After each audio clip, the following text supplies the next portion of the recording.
See if I can get it right against the bank again. Oh, look at that! Look at There it is, it's chasing it. that! He's chasing it! Holy shit. Oh, he broke me off!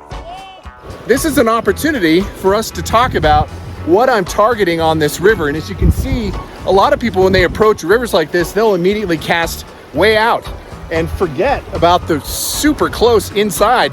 That one fish that broke me off, that big old giant brown, probably a 30-incher that broke me off, that thing was no more than a foot from shore.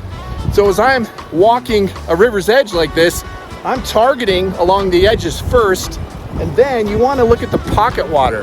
And pocket water is what the water, the slow water that's behind all these rocks. Some of the rocks are above the water, some of the rocks are right at the surface, and some are way below the surface. The fish will hide in those pockets because it offers them a little bit of protection. They're out of the current, a little easier to swim, and they ambush things as they swim by.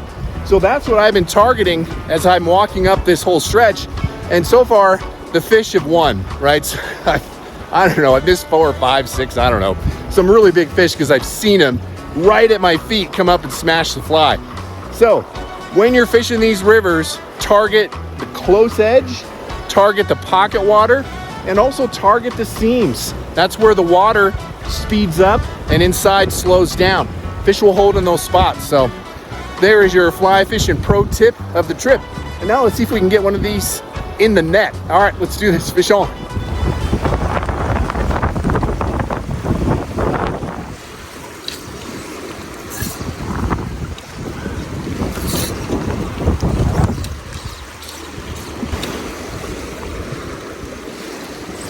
Oh, that was a fish. I had a hit. Yeah, right on the shoreline. I saw the flash. I decided just to kind of cast, up the shoreline here. There's another fish. There he is. I should also talk about technique. So you'll notice that a lot of times I'll approach and cast upstream, but when I'm done with a hole, I will swing it downstream before moving back up. So be sure to fish the entire stretch of the water.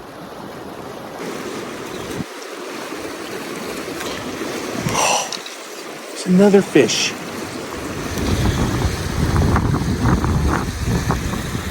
Man, this water in here looks really good. Oh, he hit it. Oh, damn it. See if I can get it right against the bank again.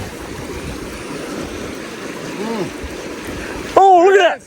Look at There that. it is, it's chasing it. He's chasing it. Holy shit. Oh, he broke me off. Oh, no shit. What the f? That had been a huge fish. Oh my God. That is at least 5 fish. At least 5 fish that I've missed. I mean, I've seen them come up and just smash this big old articulated black streamer, and I cannot connect. And some of these fish are big. I mean, that one that chased after it and broke me off, I mean, just, oh. But it's about perseverance, and I'm gonna keep at it. Hopefully hook one. All right, let's go do this. Fish on. Nice. Nick is hooked up. Still fish.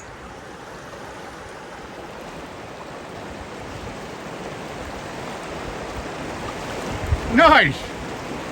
Sweet. Fish on. I mean, seriously, is there anything better than fishing in Colorado? Even though I missed about 6 fish and haven't landed any, I am in Colorado fishing for brown trout on one of these amazing rivers. I mean, so no complaints from me. All right, guys, well, thanks for joining us on another fishing trip.